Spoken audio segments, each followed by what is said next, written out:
अस्सलाम वालेकुम दोस्तों, तुम देखते पे लुडन पंजाब टीवी ते मैं तुहाडा मेज़बान मुहम्मद अहमद। सब तो पहले जनाब अपने चैनल लुडन पंजाब नू करना है सबसक्राइब, बैल आइकॉन करना है प्रेस, तक मेरी आने वाली अच्छी और बेहतरीन वीडियो मेरे वीर वेखन। सब तो पहले जनाब वीरा वास्ते अज जर्सी दे विच जनाब साहिवाल क्रॉस वैड़ लैके आए हैं और जनाब मूँह तो चोगी है मेरे वीर करन तसल्ली। सूई नू एक दिहाड़ा जनाब इस टाइम ते बोले दे विच मेरे वीर तसल्ली करन हर गलबात की, हर चीज़ की बोधी शोधी वेखन मेरे वीर, हर चीज़ की तसल्ली करन मेरे वीर। जनाब कन्न बोधी जनाब कन्न सिर्फ एवं 4-4 उंगल का कन्न है और थण वाने की तसल्ली कराने। थण बड़ा सोहना जनाब, मुठ मुठ का थण है जनाब। वैड़ी के थण चेक करन मेरे वीर, पूरा जनाब मुठ मुठ का वाना जनाब मेरे वीर वेख लैन और विरल वेख लैन, तसल्ली करन लैनी जनाब। लैनी देने नसीब की गल है। वैड़ी कोल कद ठीक है, लाम शाम हर चीज़ कैमरे की नज़र है। अलहमदुलिल्लाह किसी पासों कमी कताई नहीं छड्डागे, हर चीज़ की तसल्ली करावागे। कोई सैड भी कोई चीज़ भी जनाब हर गलबात की तसल्ली करावागे इंशाल्लाह। मगर इनके वछड़ा है, वछड़ा भी वीरां नूं विखाने तसल्ली करा। माड़ा छड़ के रह जाओ टोरा फेरा भी मेरे वीर चेक कर लैन। खून पित पूरा जनाब वैड़ ते है जनाब मेरे वीर वेखन। और वैड़ दियां बरीकियां चेक करन कि वैड़ कोले बरीकियां किन्नियां ने। माशाल्लाह बरीकियां बड़ियां ने वैड़ कोले। और जेड़ा जानवर कोले बरीकियां होवन अलहमदुलिल्लाह दुध दो ही करदी है। ये हुण बच्चे तो नहीं जांदी गावां नूं ये बड़ा मसला हुंदा है। ये हुण मैं कैमरा लैके पिछे होना फिर निकलेगी। ए जनाब बच्चे दा नाड़ूआ नाल मेरे वीर वेखदे पए ने। नाड़ूआ जनाब नाल खड़ा बच्चा भी मेरे वीर वेख लैन और वैड़ भी वेख लैन। नाड़ूआ विखा दिता।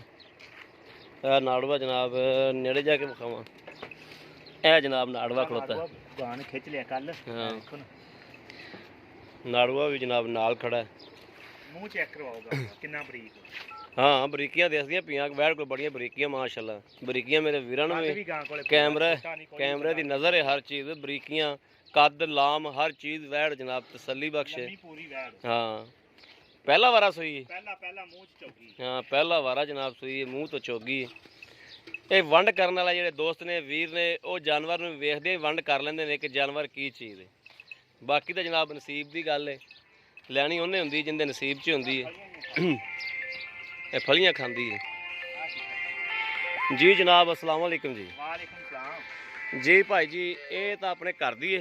बिल्कुल जी घर दी गां घर दी है बिल्कुल पहले सूई ते की ख्याल है दुध कितना को करेगी ये हुण तो दुध 14-15 लीटर बच्चे नूं छड्ड के करेगी इंशाल्लाह। अल्लाह दे बच्चे छड़ के 14-15 लीटर करेगी। पक्का करेगी। मूँह तो की दस्या साहिवाल क्रॉस है ना, गां गर्मी करदी, मूँह च चौगी है। मूँह तो चोगी पहला वारा सूई मगर वच्छा है। हां जी कल ये सूई है 7 गड़वियां बड़ा चोया दे थल्लेों। ठीक हो गया। सवेरे जेड़ी इहदी चुआई होई ओ 4 किलो दिता बच्चे नूं छड्ड के 2 थणा दा। अच्छा सील साऊ है। सील साऊ बिल्कुल नहीं हल्दी, बिल्कुल नहीं हल्दी। कई होंदियां ने पहलना भी जेड़ा नहीं तुहाडे दोस्त दे किसी दे भी पसंद आ जाए आपां चुआ के देंगे 2 टाइम। ठीक हो गया। हां जी ओके हो गया, मसला नहीं है। ते इंदा की लै लेना जेड़ा लै लेने ने पूरे जे पैसे? यार आम लोग जेडे इत्थे आंदे ने उन्हां कोल तो मंगी दा 2,25,000 रुपया। अच्छा तू मैनू कहा यार प्यार मुहब्बत वाली कीमत करनी है। हाँ बिल्कुल हमेशा ही कहीदा वीर हां हमेशा ही कहंदे ते एदा पूरा 2 लाख रुपया लवांगे। पूरा 2 लाख रुपया। पूरा 2 लाख जे पूरे 2 लाख जो कोई वीर आखे प्यार मुहब्बत कराओ प्यार मुहब्बत कर लांगे थोड़ी बहुती कर लागे। ठीक है जी मेरे वीरां ने वेख्या जनाब मालक कोलों भी इंशाल्लाह और अपनी वैड़ भी चंगी और अल्हम्दुलिल्लाह दीद भी करावागे, प्यार मुहब्बत भी करावागे इंशाल्लाह। जेडे मेरे वीर दे पसंद आवेगी, जेडे मेरे वीर ने लैनी होई अल्लाह दे हुक्म नाल इंशाल्लाह प्यार मुहब्बत दीद जरूर करावागे। बच्चा विखाता है, बच्चा वीरां ने तसल्ली कर ली, बच्चा फिर भी विखा देना, नाड़ूआ भी विखाता अगे। और किसी भी मेरे वीर ते भरा ने जनाब लैनी होवे राबता नंबर 0307 00 15 881। हाँ 0307 00 15 881 ਇਹੋ जनाब व्हाट्सअप नंबर है, ਇਹੋ राबता नंबर है। बाकी उम्मीद करने कि साड़ी अज वाली वीडियो मेरे वीरों को पसंद आएगी। पसंद आए कमेंट लाइक शेयर आदि वीर जरूर करते रहो ताकि तुहाडा वीर तुहाडे वास्ते बाहर फिर के जनाब अच्छे तो अच्छा जानवर लैके हाज़र होवे। बाकी जनाब इस वीडियो तो आदे वीर नूं दिओ इजाज़त। अल्लाह निगहबान। पाकिस्तान जिंदाबाद।